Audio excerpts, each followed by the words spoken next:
Health, Isaac Ofeba. Good evening, sir, and thank you for joining us here on Eyewitness News. Good evening, and good evening to your cherished listeners. Grateful. I trust you're well. I'm fine. How are you too? I'm doing very well. Let's get straight into it. This matter happened somewhere in June. There's been a loss of life. A committee has investigated the incident, and has made some recommendations. However, a statement which you have signed as PRO for the Health Ministry, it says the Health Minister has referred the matter to the Police CID and the Attorney General's Department. Kindly help us understand the events leading to the referral to the CID and the AG. Okay, thank you very much. And then we all know what happened at Ojobi, where life or a supposed woman was found dead as a result of being released or ejected from the hospital. And so further to the committee's report, there were issues that borders on criminality, especially where life is lost. So it will be within the premise of the CID and then the Attorney General's Department to investigate to see the cause of death, one, and also to know exactly what actually happened. When you read from the report, you can see clearly that it was mentioned that even though there had been issues of accidents, nobody is able to identify the exact location where the accident occurred. And so further investigations will lead to some of those issues coming up. The officers who misconducted themselves, some one way or the other may be acting in a capacity which they are not supposed to. And so when you perceive to be somebody who you are not, we all know the implications that come along with it. It is only the Criminal Investigation Department of the Ghana Police Service and the Attorney General's Department that can help us lead to establish a charge against such officers. However, the administrative breach, the gap that has come over there is being taken care of by the Ghana Health Service, so that the misconduct by professionals where you are not able to do what you are supposed to do, where you committed administrative blunders, the sanctions that come with whether to be suspended, whether to be interdicted, whether to be dismissed, would follow the administrative procedure. And those were the issues that were referred to the Ghana Health Service for them to give the officers that were capable a fair hearing that this is what you have done and we want to hear from you. What has stated that, I acted upon instructions of A, B, C, D. And based on that, I am not guilty. Based on that, I am guilty. The code of conduct, the rule that governs the work that we do as citizens of this country. Each profession have its own rules and regulations that workers are supposed to work within. And so if you flout any of those laws, some of them are of criminal charges and some of them are of civil charges. Where the administration is not able to take care of, they are supposed to hand you over to the police service for them to take up from there. And that is exactly what the Honorable Minister had done. We have lost life, and the Minister is keen into ensuring that whoever that is capable that led to the death of the woman should be dealt with according to the law.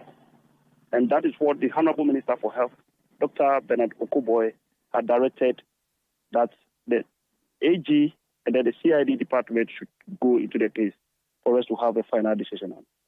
Very well. Let's trace back to June when the committee was set up. I mean, what was the mandate of the committee and who attended upon the committee?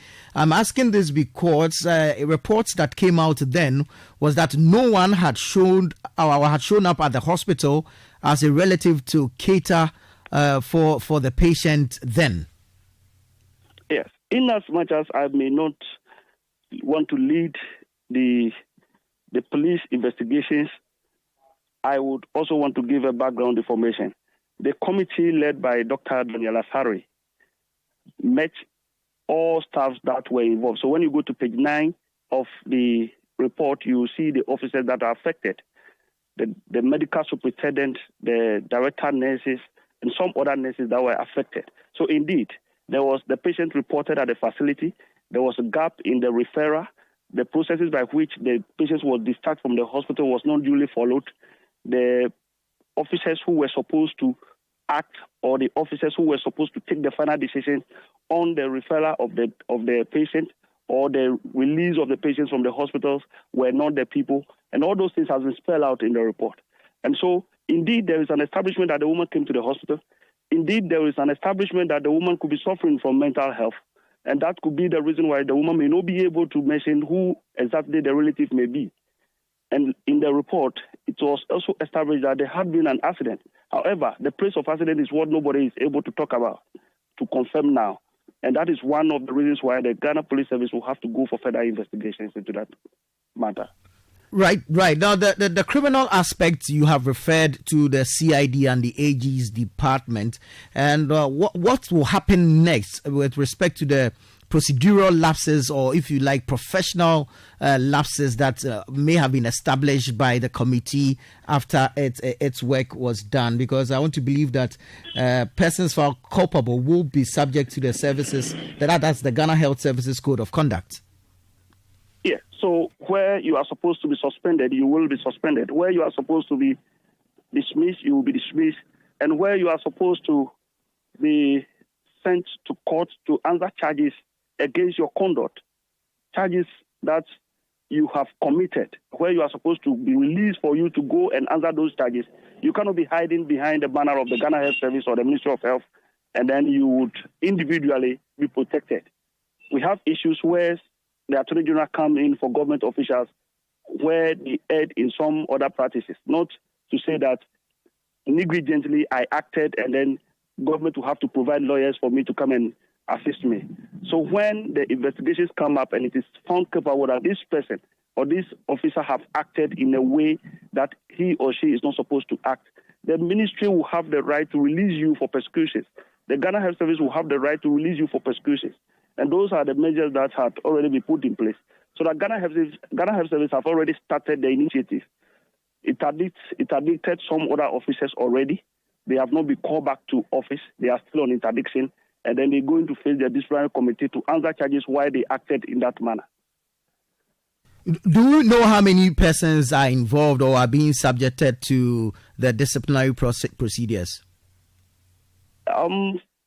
Purpose to the investigation and not to be leading that, let's limit ourselves to what we have on page 9 of the committee's report.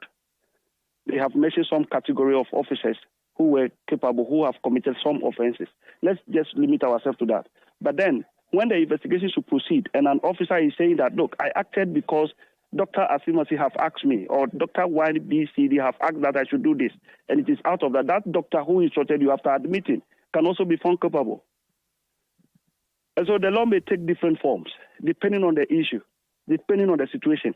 Let's also not forget that the labor law is also there for workers that are working for government or private sectors and all that.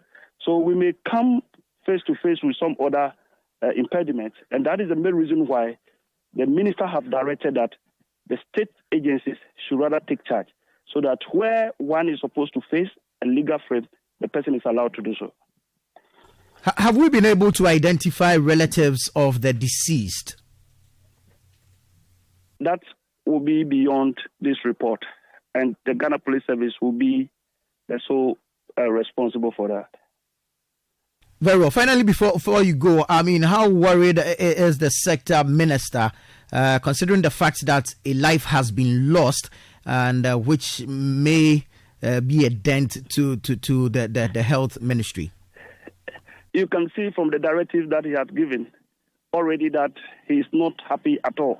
One statement he made is that, look, this could be your mother, it could be my mother. This person could be your sister, it could be my sister as well. And so all actions, the needed action should be taken. One is going to serve as a deterrent for others who would act in such manner, so that we are all called to order. We all know that when we act negligently, the law is there to take us on. And so I can say that Honorable Dr. Bernard Okuboy is seriously worried about the issue. And he has pursued this issue from day one. He has been on the neck of this issue from day one. And he had committed the report into action. And that is why today we have to come up with this statement so that everybody should know what the ministry is doing about it. All right. Thank you very much for your time this evening, Isaac Ofeba. We're grateful. Thank you, sir. Isaac Ofeba is the Public Relations Officer for the Ministry of Health, speaking to us there on